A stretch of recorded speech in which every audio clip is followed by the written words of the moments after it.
Welcome to Jersey Matters. I'm Larry Menti. It is election time. We're past the primary, so we know who the candidates are. And as part of our mission, we are introducing you to all of the candidates, all that accept our invitation, including Rich Pezzullo, who is a Republican candidate in District 6, which is Middlesex and Monmouth County, taking on longtime Congressman Frank Pallone. Thank you, sir. Thank you. I appreciate you being here. As we do with every candidate the first time they're on the show, we'd just like you to tell the voters and our viewers a little bit about yourself. Sure. Well, I'm not a politician. I'm a businessman from Freehold. I do a lot of consulting in the HIPAA space and in the compliance space.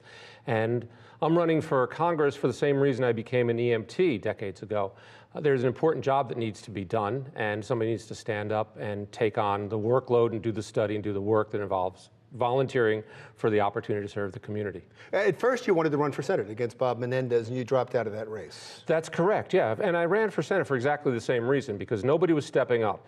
And in January, Bob Eugen said he'd like to step forward. And I got to know him and realized that he was running for exactly the same reasons I was, which was to help the community and get a job done that needed to do. And I liked him, so I got behind him and endorsed him. Frank Pallone has been in office for a while. He's won re-election. He's won re-election pretty handily. You don't think he's doing a good job? There's a lot of Pallone fatigue in his district. As I go door to door, I see that people consider him to be unresponsive. They wonder what he's doing to earn his governmental paycheck, and there's just curiosity about the actual effectiveness of swamp creatures that have been in office for a long time, trying to stay under the radar and just cash their paychecks. They're ready for a change in the 6th District, and they'd like to see somebody go to work that's actually going to represent the people and do what's good for New Jersey. It's interesting you use the term swamp creature. I saw one of your tweets where you called Frank Pallone a coward and a lapdog for Bob Menendez. Are you channeling your inner Donald Trump?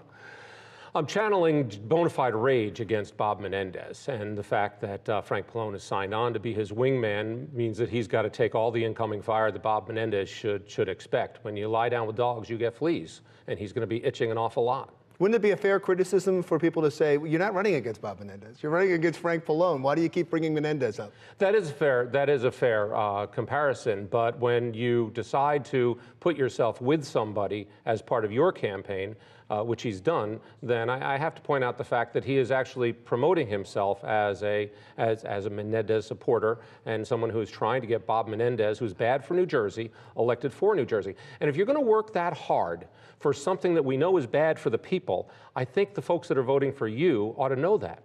We're in the middle of an immigration debate. We once again are talking about immigration reform. This has been decades that we've been talking about it, and little gets done. I was reading your platform on it, and you do have a path to citizenship for people that are here. Many Republicans point at that and go, well, that's amnesty. Anytime there is a path to citizenship, they think it's amnesty. Is it? It's not amnesty if you wave your wand right now. It's putting them in line, granted at the back, but at some point you have to give them an opportunity to get into line and go through the process. Your other alternative is to treat them like criminals and incarcerate them. That's not proper. But if you want to send them home and get them in line and make them go through the process, they should have the same chance to come in as anyone else who's trying to get in. Well, let's walk through that for one second, because you have many people that want to come into the country. Regardless of where they go in the line, they have to go in front of someone. And there will be people that argue in your own party that will argue, wait a second, they shouldn't have a chance to citizenship. They can stay in the country, they can have green cards, they can work here if they have jobs and they are contributing. But a lot of people in your party want no path to citizenship because they came here illegally in the first place. If you go down that step and think about it, what you end up is two classes of people in America. Where they're not really citizens, and you're really putting them into a gray area, and ultimately they're going to end up as full citizens. So you might as well explain the rules to the game initially and put everybody through the process instead of setting up two classes of citizenship. It's amazing when they talk about Republicans running for Congress right now. Everything seems to be tied to Donald Trump.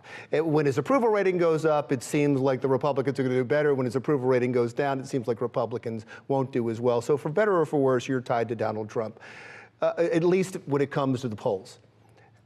How do you feel about Donald Trump? Are you a supporter? I've known Donald Trump for a long time. We went to the same high school. I think he's an extremely effective manager. I think he is doing the job that he asked people for the opportunity to do. And I want to get to the Congress to make sure he can get the work done that he promised the people he would do. This increase in tariffs a good idea? Yes, as a matter of fact, I believe that. With Canada and with Europe as well? I'm not talking about China. Yes, you should. You need to do something to let people know that you don't want to be taken advantage of. This is all a negotiating point. When the actual demand for funds come into play, then you're gonna see how effective he was. But like you saw with China, when we made it clear that we were going to stand our ground, China started making some moves. I've asked now 3 questions about issues and issues that I chose to talk about. What is the issue that's most important to you? What are you running on? Well, I have a number of issues. First of all, is doing everything possible to make the economy work, and we've talked doing about pretty well, isn't it? Right. Yes, it is, and we have to support our president because he's doing the things that he said would make the economy work better, and he's doing that.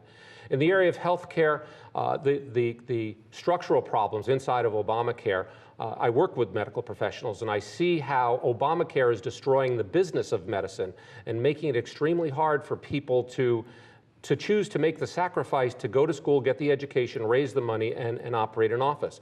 What that means is by getting rid of those structural incentives, it gets harder to find a way to provide medical services for 330 million people in 3.5 million square miles. The government can't dictate a system. You have to rely on the tenets of free enterprise to do that, and Obamacare destroys the incentives of free enterprise for people that we need to choose to practice medicine. And I'm going to have to end it there. Thank you, sir. I really appreciate you spending some time. And Rich Pezzullo, a congressional candidate in District 6. He's the Republican candidate running against Frank Pallone. Jersey Matters continues right after this. When we come right back, turning art into a business, that's when Jersey Matters continues.